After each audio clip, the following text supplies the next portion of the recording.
जो चाहिँ हर्क धरान फर्क भन्ने ती जेन्जी र नेपाली जनतालाई के भन्छ? श्रम संस्कृति भने त्यही त आकाश पो त सारा ब्रह्माण्ड हटाउँछ क्या यसको भिजन हेर्नु न। जस्तो कि अब श्रम संस्कृतिलाई पछाडि पारेर राष्ट्रपा चाहिँ बहुमत प्राप्त गर्यो भने देशको अवस्था के हो? गर्दैन, कहाँ गर्छ हौ, कुनै पार्टीले गर्दैन, श्रम संस्कृतिले बहुमत।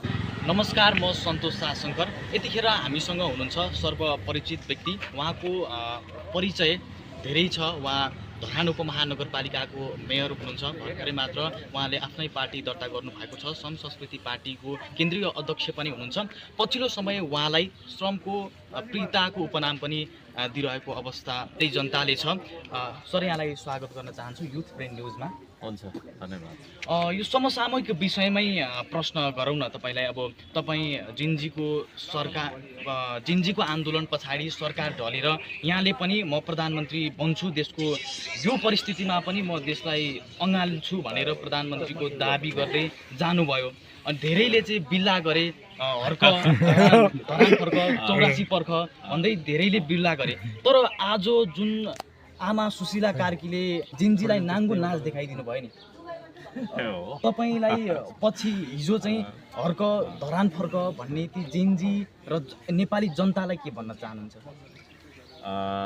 केही पनि भन्न चाहन्न। उहाँहरूले त्यतिखेर त्यही सही लागेर त्यही बोल्नुभयो होइन। त्यसलाई मैले मनमा लिइनँ।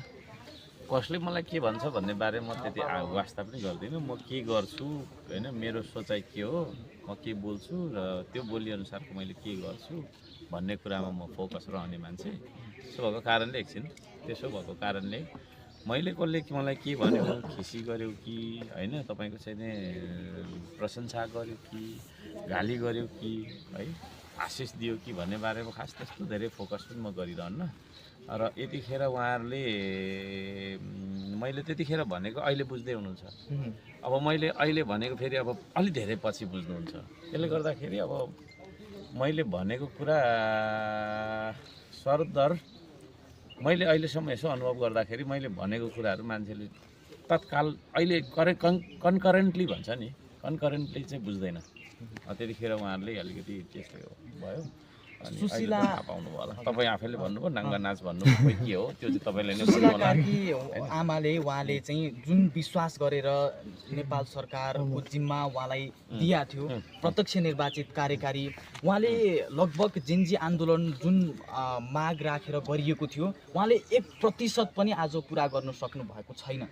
यो अवस्थामा तपाईँ के भन्नुहुन्छ? गर्दैन है, त्यतिखेर मैले भनेको पत्याउनु भयो होइन। त्यस्तो छ। त्यसले गर्दाखेरि त्यो जलिराखेको नेपाल, ढलिराखेको नेपाललाई बचाउनु जाने मान्छे हो भनेर तपाईँ आफैले भनिहाल्नुभयो। मैले त्यसमा केही भन्नु छैन। अब यो देशलाई बनाउनको लागि चाहिँ नि यो उठाउनका लागि होइन, ती सम्पूर्ण ढलेका संरचनाहरू लिएर हरेक कुरा, त्योभन्दा ठुलो त साख हुन्छ कि मान्छेको, स्वाभिमान हुन्छ। त्यो स्वाभिमानमा चोट पुग्यो नेपाली के अरे तपाईँको चाहिँ नि एउटा स्वाभिमानमा। सिंहदरबार त हाम्रो स्वाभिमान हो होइन, राष्ट्रियताको चाहिँ प्रतीक हो। ती कुराहरूमाथि चाहिँ नि त्यो खालको भयो। त्यसो हुँदाखेरि त्यो विभिन्न कुराहरू भयो। अब त्यहाँ कसले गर्यो, के गर्यो, त्यो अनुसन्धानको विषयहरू होला नि। त्यसलाई पनि उठाउन पर्नेछ, सबै कुरा उठाउनु पर्नेछ। त्यसले गर्दा 23 गतेको आन्दोलनमा सयौँको रक्तपात भयो, 76 जनाले शहादत प्राप्त गरे।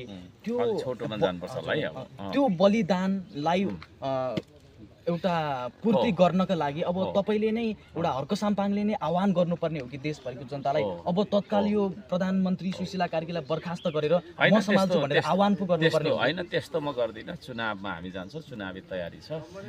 जेन्जीको भावना, चाहना र आवश्यकतालाई परिपूर्ति गर्नका लागि श्रम संस्कृति पार्टीले आफ्नो घोषणामा उल्लेख गरेको छ, हामी जेन्जी आयोग निर्माण गर्छौँ।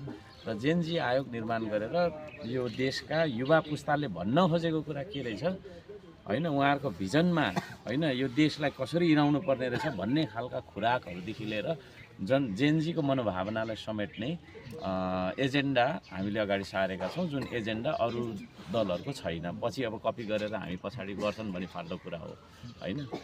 यो कुरा छ, त्यसले गर्दाखेरि अब जेनजीको भावनालाई समेटेर हामी सरकार तपाईँको चाहिँ मा चाहिँ नै पुगिसकेपछि कामहरू हामी गर्नेछौँ, कार्यक्रमहरू हुनेछन्। किनभने अब जेनजी भन्ने बित्तिकै युवा पुस्ता हो, युवा पुस्ताको भावनालाई बुझ्न सकेन भने तपाईँको चाहिँ नै सरकारले भविष्य निर्धारण गर्न सक्दैन भन्ने पनि बुझाइ हो। त्यसो भएको कारणले गर्दाखेरि जस्तै घर परिवारमा आमा बाउले होइन आफ्नो छोराछोरीले के मागेको छ त्यसको आवश्यकता परिपूर्ति गर्नुपर्छ कि पर्दैन? अवश्य पनि हो है। अब के अरे छोराछोरीले किताब कापी मागिरहेको हुन्छ, त्यही अनुसार आमा बाउले चाहिँ नै परिपूर्ति गर्छ नि। परिवार र देश एउटै हो। अब जेनजीले चाहिँ एउटा कुरा मागिरहेछ, सरकारले चाहिँ अर्को कुरा दिन्छु भनेर जबरजस्ती गरेर यो निस्केको हो नि त, यो द्वन्द्व निस्केको कारणले। त्यसले गर्दाखेरि जेनजीको स्पिरिट अनुसारको सरकार कसैले बनाउँछ भने त्यो श्रम संस्कृतिले बनाउँछ र यो तपाईँको चाहिँ नि चुनाव पछाडि हामी जेनजीको प्रमुख मागहरूमध्ये प्रत्यक्ष निर्वाचित कार्यकारी पनि हो, जुन वर्तमान सरकारले। त्यो त उहाँहरूको मात्रै होइन, त्यो माग त मेरो हो सबैभन्दा पहिला त तपाईँको 15 वर्ष 16 वर्षदेखि त्यो माग लिएर तपाईँको एक्लै सडक कुदी हिँडेको मान्छे पनि हो। त्यसो भएको कारणले उहाँहरूको पनि हो, हामी सबैको हो भनौँ न। अहिले अब यो हर्क साम्पाको मात्रै हो अथवा जेनजीको एउटा चाहिँ नि लिडरको मात्रै भन्दा पनि अथवा कुनै दलको मात्रै हो भन्दा पनि यो सारा नेपालीको माग हो र त्यसमा जानै पर्छ। र त्यस पछाडि चाहिँ दलहरूको पनि अन्त्य हुन्छ, किनभने स्वतन्त्र व्यक्तिले नै आफैले ढ्याक्कैसँगले उम्मेदवारी दिन्छ, जसलाई नेपालीले जिताउँछ उसले सरकार गठन गर्छ। किन चाहियो दल होइन? अब श्रम संस्कृति पार्टी पनि प्रत्यक्ष निर्वाचित नभइकन नै जान्छ अब यो चुनावमा त भाग लिइहाल्छौँ हामी, चुनावमा भाग लिइहाल्छौँ हामी, गएर चाहिँ गर्छौँ। यो अन्तरिम सरकारले प्रत्यक्ष निर्वाचित कार्यकारीको व्यवस्था नगर्ला जस्तो छ, त्यो अवस्थामा पनि जान्छ? गर्दैन। चुनावमा त हामी गइहाल्छौँ नि, गरोस् या नगरोस् चुनाव हुन्छ, चुनावमा हामी भाग लिन्छौँ। त्यो चुनावी तपाईँको प्रचारमै म हिँडिरहेको छु अहिले। एउटा हामी जितेर गर्छौँ नि त, अरूले गर्दैन अरूले गरेन भन्दैमा के गर्ने होइन? अरूले भात पकाएन त तपाईँ भोकै बस्ने, तपाईँले पकाउनु न गएर भन्ने खालको चेतना हाम्रो क्या। आज जनजनमा एउटा प्रश्न चाहिँ उठिरहेको छ कि श्रम संस्कृति भन्दा रासोपा पहिला गठन भएको पार्टी हो, श्रम संस्कृतिको जनतालाई चाहिँ रासोपामा ल्याउने एउटा रासोपाको नेताहरूको चाहिँ तर्खर थियो तर त्यो सफल भएन भन्ने छ नि। श्रम संस्कृतिलाई हजुर, श्रम संस्कृति तपाईँहरूलाई के लाग्छ? श्रम संस्कृति भने त्यही त आकाश पो त, सारा ब्रह्माण्ड अटाउँछ क्या। यसको भिजन हेर्नु न होइन। अब धेरै लामो गफ गर्ने कुरा छैन कि। श्रम संस्कृति जत्रो भिजन हो नि त्यसमा अरू भनेको त सानो हो क्या। अझै पनि रासोपा भन्नु हो अब खै अब सँगै सहकार्य गरेर जाने अवस्था छ कि छैन होला? उहाँहरूको भिजनमा हामी अटाउँदैनौँ, हाम्रो भिजनमा उहाँहरू अटाउनुहुन्छ। हामी प्रकृतिको कुरा गर्छौँ, संस्कृतिको कुरा गर्छौँ। भनेपछि रासोपालाई चाहिँ तपाईँ श्रम संस्कृतिमा आउन प्रविधिको कुरा गर्छौँ हामी। उहाँहरूको त मैले उनै बुझिनँ, सिद्धान्तै के हो बुझिनँ। हाम्रो चाहिँ हर्कवाद हो होइन। त्यसमा चाहिँ प्रकृति संस्कृति र प्रविधिको तपाईँको चाहिँ कुरा गर्छौँ, अध्ययन गर्छौँ, इन्टर रिलेसन के हो भन्ने बुझ्छौँ र त्यो प्रकृति संस्कृति र प्रविधिको इन्टर रिलेसन नै हाम्रो लाइफ हो भन्ने सत्य बुझ्छौँ, त्यो तथ्य बुझ्छौँ। त्यो त एउटा ठुलो रिसर्च हो हजुर है। तर उहाँहरूको सिद्धान्त के हो भन्ने बुझिनँ मैले, के हो एउटा जस्तो कि अब श्रम संस्कृतिलाई पछाडि पारेर रासोपा चाहिँ बहुमत प्राप्त गर्यो भने देशको अवस्था गर्दैन? कहाँ गर्छ हौ, कुनै पार्टीले गर्दैन, श्रम संस्कृतिले बहुमत ल्याउँछ।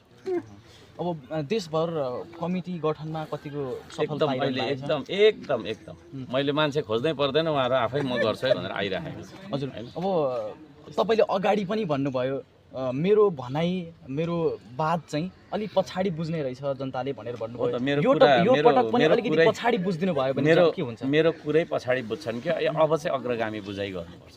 म समस्त जेनजीलाई पनि भनिरहेको छु, जेनजी पनि अहिले मिसयुज र मिसलिड अथवा डिभाइडेड भइरहेको छ। जेनजीलाई चाहिँ के यसो एउटा फन्डा मचाउनलाई प्रयोग गरौँ न भन्ने खालको मान्छे पनि चलिरहेछन् होइन।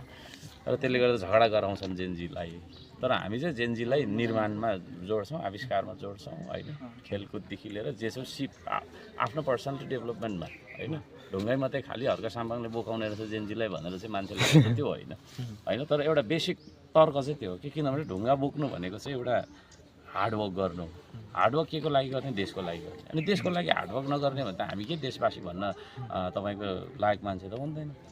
होइन र अनि देशको लागि पसिना बगाउने युवा नभइन्जेलसम्म चाहिँ यो देशमा रगत मात्रै बगिरहन्छ बेला बेला है कहिले कतिजना मर्ने कहिले कतिजना मर्ने मात्रै हुन्छ सो भएको कारणले रगत होइन पसिना बगाउनुपर्छ भन्ने चिज हो र त्यो एउटा अवेरनेस त्यो कन्सियसनेस त्यो चेतना चाहिँ मैले जेनजीलाई दिइराखेको छु र यो कुरा पनि फेरि बुझ्न उहाँहरूले ढिलो गर्नुभयो होइन ढिलो गर्नुहुन्न भन्ने लाग्छ मलाई किनभने मिस्टेक ह्यापन्स अन्ली वान्स होइन if you repeat the same mistake that is not mistake that is foolishness English त बुझिन्छ होला म त फेरि दामी इङ्ग्लिस बोल फेरि भन्नु अब यो फागुन 21 को चुनावले चाहिँ देशको प्रधानमन्त्री भनेर है फेरि अन्यथा नलिनु नि पत्रकारज्यू अब यो फागुन 21 को चुनावले चाहिँ देशको प्रधानमन्त्रीमा चाहिँ हर्क साम्पाङ नै चुन्छ हो मै हो 100% 100मा अझै बढ्ने पर्सेन्ट भए त त्यो 1% थपिन्छ 100% अर्को साम्पाङ हस् त